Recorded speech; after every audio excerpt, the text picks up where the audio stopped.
So I am trying to bulk film because my hair is done right now, which if you know, you know. I'm not trying to do my hair like that.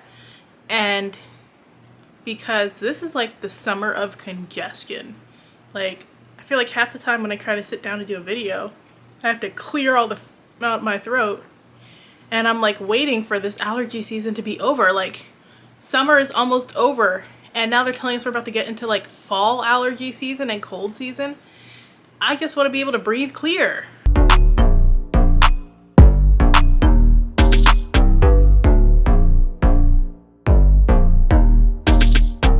Hi everyone, my name is Vina, aka Miss WOC Reader, and welcome back to my channel.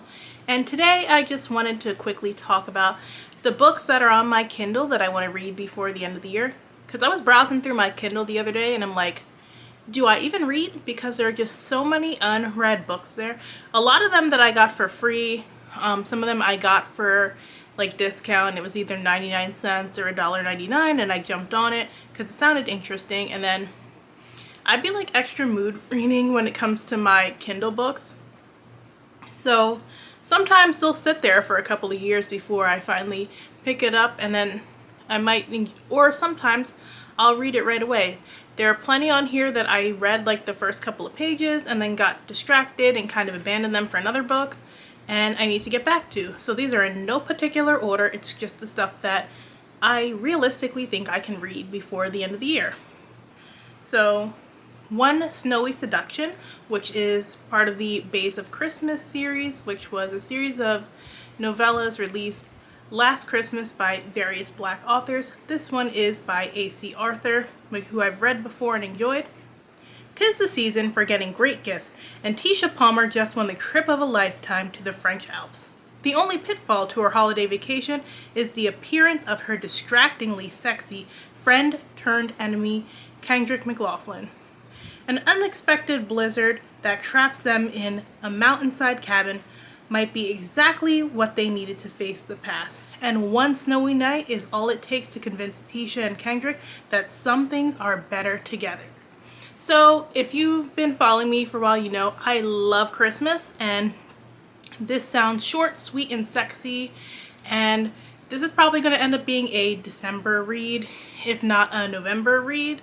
Something to get me into that holiday spirit. So the next one on my list is A Match Made for Thanksgiving, which is a part of the Holidays with the Wong series. I did read the Christmas set book.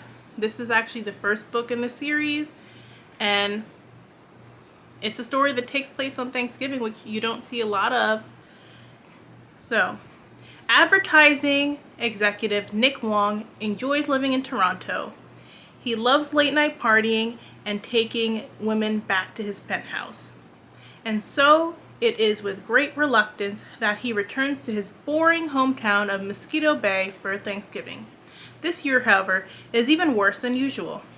His parents and grandparents, frustrated with the lack of weddings in the family, have invited blind dates for him and his 3 siblings. Nick's brother, Greg, has been set up with Lily Sang, who just so happens to be Nick's latest one-night stand, the one he can't get out of his mind. Although Nick has never been interested in settling down, Lily has him reconsidering. Perhaps he's good for more than a single night of sex, dumplings, and bubble tea after all. But first, he has to get through this painful weekend with his family and convince her that she should be with him, not Greg. So it's also another short one, so I can definitely get it read. Sounds messy, and I love a good holiday story. The Half Class, Escape Your Class, Define Yourself by Cavion Lewis. So this was just one that I saw the cover for. It sounded kind of interesting, and then it was like 99 cents, and I love me a good 99 cents deal. It's still 99 cents if you're interested in it. I will leave it linked below. By day, Evie is an outcast, a half class, too dark for the illustrious light class and too fair for the lowly dark class. She is forced to walk the edge of the street with her head down and her paperwork ready. By night, she rebels, burning down municipal buildings and raiding shops with her fellow half-classes by her side. It's a dangerous life, but it's simple. Or it used to be. When Prince Cass walks into her aunt's brothel, life becomes more complicated. Evie and the prince inadvertently hit it off, and her fellow rebels see a golden opportunity. Having a girl near the prince is the perfect way to find out exactly what the king is planning for the half-class. And unfortunately for Evie, that girl is her. Day by day, Evie grows closer to Prince Cass, who's far more charming than he should be, while the rebels use her information to strike back against his father. But the half-classes are turning ravenous in their retaliation. Soon they'll want blood, the blood of someone Evie might be starting to love. And it's 392 pages, so not too long for a YA fantasy. This is an indie YA fantasy, which I did also want to read more of. I've been wanting to read more indie books, especially on the fantasy side, because there's a little bit more freedom there than like the boxes that TradPub makes you check. The Vanishing Girls by Callie Browning. And I have read Callie Browning before, which is why I decided to buy her second book and check it out. Holden Davis has enough problems. Mountain debt, a lifelong feud with his brother, and his father's legacy to live up to. If he's honest with himself, he'll admit that hiring a mysterious assistant in the dead of night probably wasn't the smartest thing to do either. But life gets more complex when his funeral home has to process the bodies left behind by a serial killer, and Holden develops feelings for his assistant Eileen. With no leads, the police are in a race against time as the Kane slasher ravages the country. Eileen believes she can crack the case, but will Holden and Eileen's forbidden love stop them from finding the killer? So this one is set in Barbados. So if anybody is looking for more books by Caribbean authors, this might be a good one to check out. Shadowblade by Ceresia Glass. Kira's day job is as an antiquities expert, but her true calling is as a shadow chaser. Trained from youth to be one of the most lethal chasers in existence, Kira serves the Gilead Commission, dispatching the fallen who sow discord and chaos. Of course, sometimes Gilead bureaucracy is as much a thorn in her side as anything the fallen can muster against her.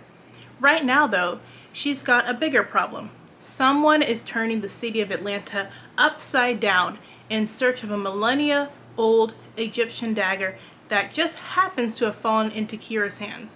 Then there's Kefar, the dagger's true owner, a near-immortal 4,000-year-old Nubian warrior who Kira has to admit looks pretty fine for his age.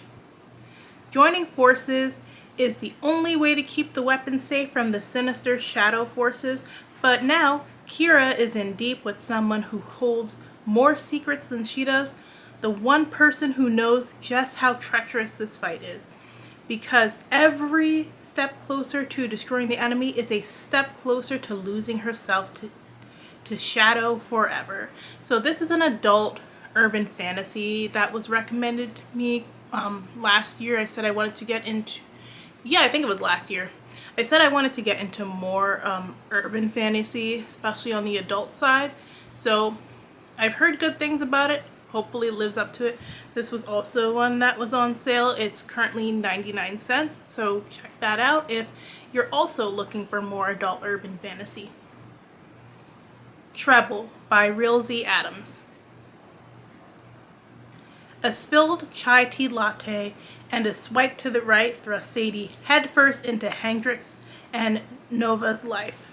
Although the couple has been polyam for almost their whole relationship, they have never been interested in the same person, until now.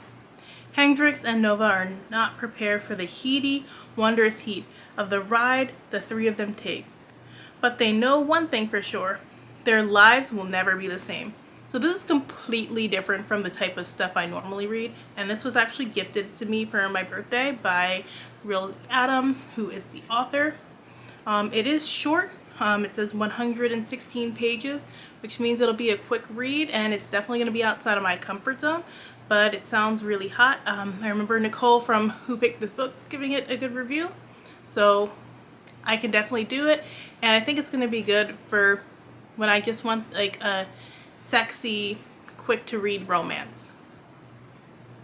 So realistically, I think that's everything that I can definitely guarantee that I will read before the end of the year.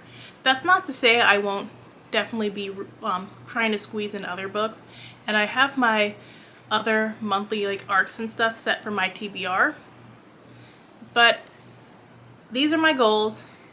We'll have to revisit this video by December to see if I actually met them. If you like this video, make sure and hit that like button. Thanks so much for watching, and I will check in with you guys soon. Bye now.